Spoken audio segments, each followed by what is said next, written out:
뉴스룸을 시작합니다. 전두환 씨가 오늘 법의 심판을 받기 위해 다시 광주를 찾았습니다. 법원의 결론은 유죄였습니다.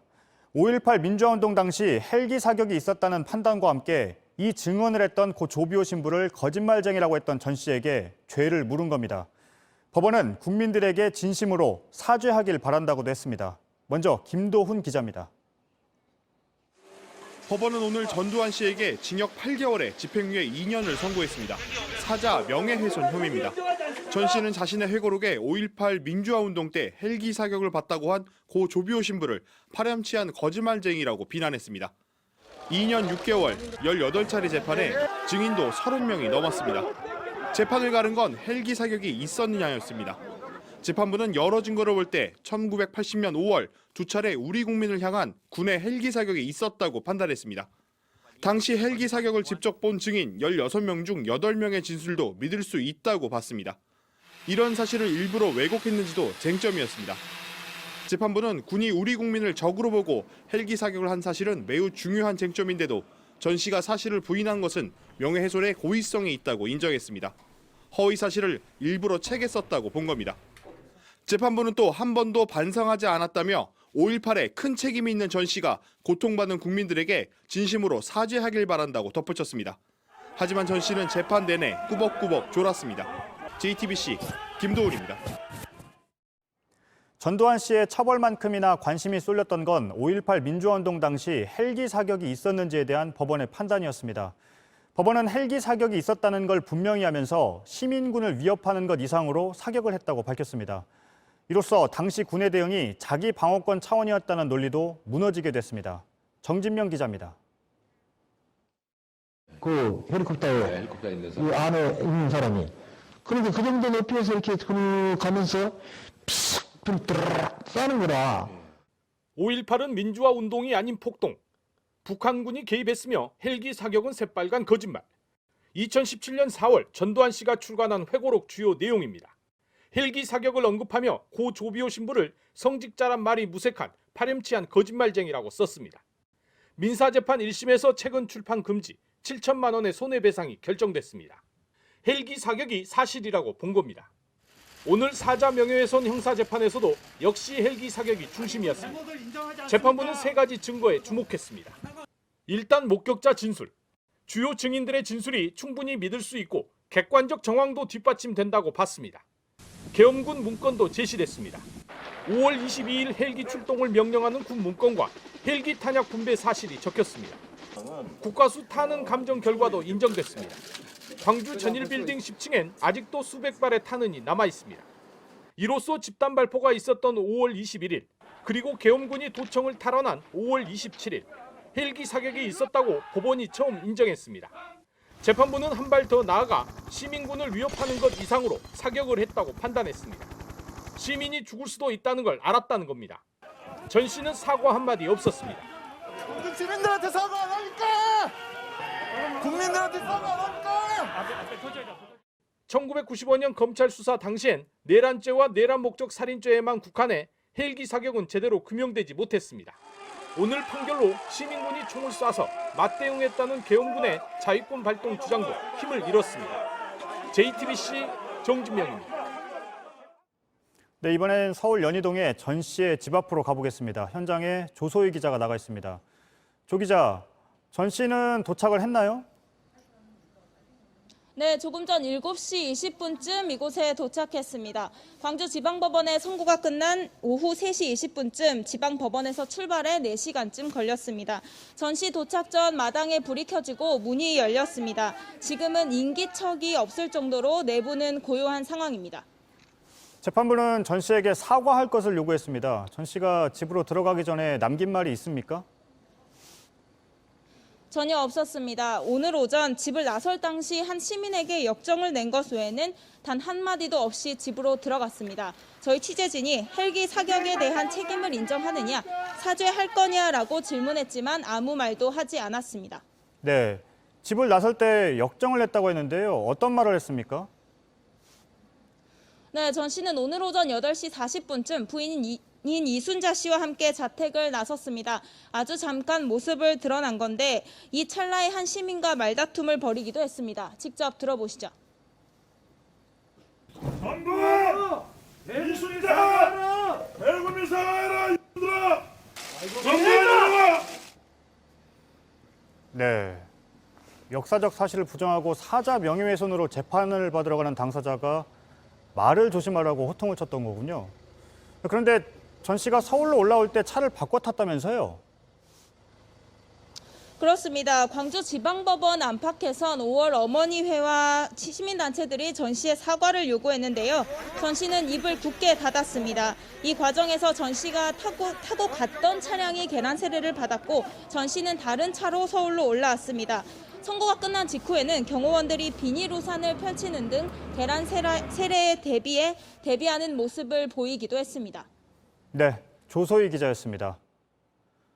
이번엔 이번 재판의 고소인이자 고 조비오 신부의 조카인 조영대 신부를 짧게 연결해 보겠습니다.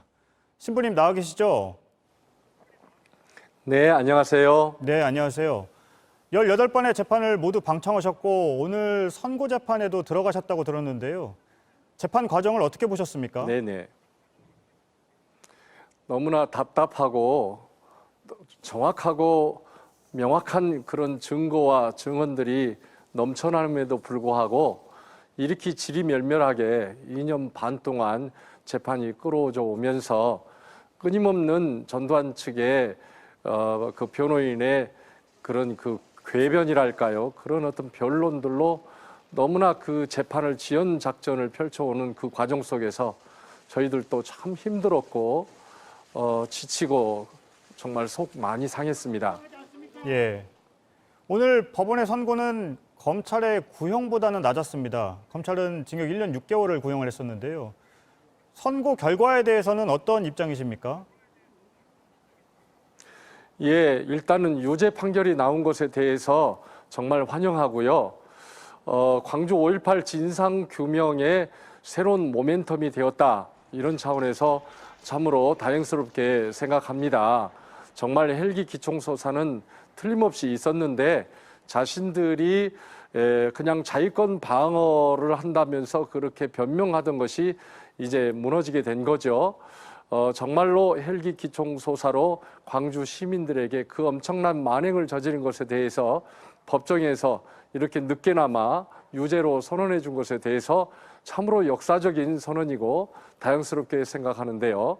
반면에 너무나 그 형량이 적어서 형량이 많고 적음의 문제는 상징적인 차원에서 드리는 말씀입니다.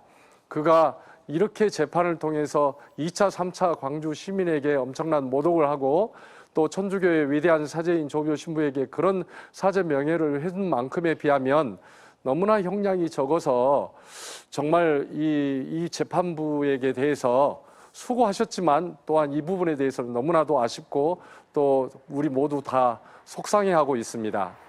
네. 오늘 판결이 5.18 진상규명에는 어떤 영향을 줄 걸로 보십니까? 예, 일단은 앞으로 저희들이 5.18 진상규명을 위해서 여러 가지 더 많은 적극적인 노력을 또 펼쳐 나갈 것인데요. 5.18에 관련하여서 규명해야 할 여러 가지 진상들이 많지 않습니까? 행불자라든가 또는 안매장 관련된 부분도 정말로 꼭 규명돼야 될 이런 부분들인데요.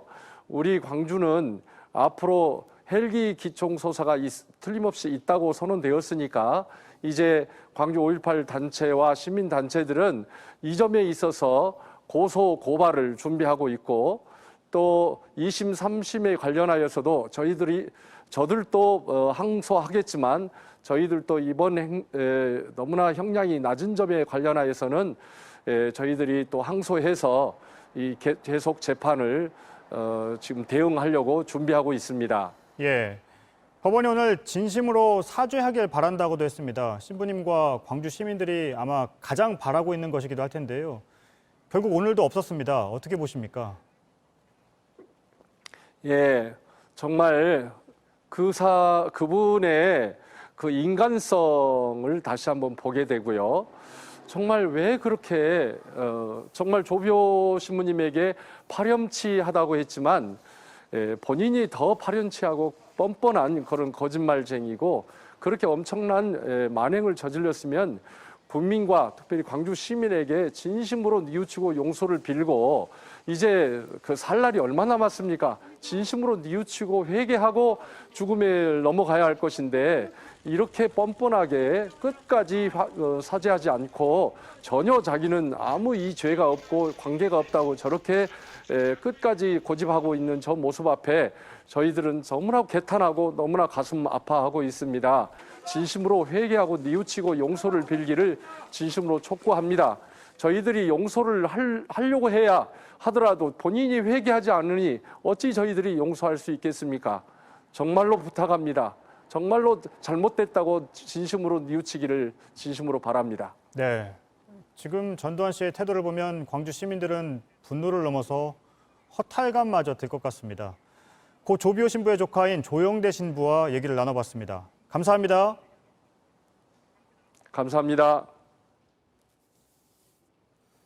5.18 민주화운동과 관련한 망언은 전두환 씨뿐 아니라 여기저기에서 이어져 왔고 또 계속되고 있습니다. 하지만 법적으로 처벌하기는 여전히 쉽지가 않습니다. 이른바 5.18 왜곡 처벌법이 발의돼 있기는 하지만 국회에서 통과될지는 불투명합니다. 김필준 기자입니다. 더불어민주당이 지난달 당론으로 채택한 5.18 민주화운동 특별법 개정안입니다. 5.18 민주화운동에 대한 허위 사실을 유포해 명예훼손을 하면 7년 이하의 징역이나 7천만 원 이하의 벌금에 처하는 게 핵심입니다.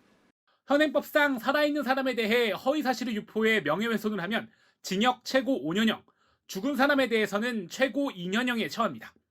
현행법보다 더 강력하게 처벌할 수 있게 됩니다.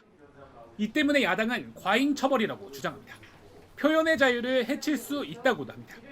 5.18에 대해서 다른 의견을 제시하면 처벌하겠다.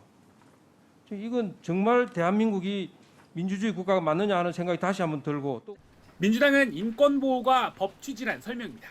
우선 민주주의의 표현의 자유가 있긴 하지만 국가 권력에 의한 인권 침해까지를 옹호하고 또 그것을 왜곡시키는 것까지 민주주의가 보호할 수는 없다고 생각하거든요.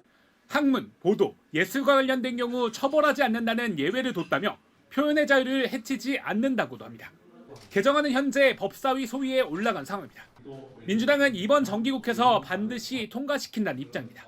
그러나 국민의힘 측이 난색을 표하고 있어 합의 처리가 쉽지 않다는 전망입니다.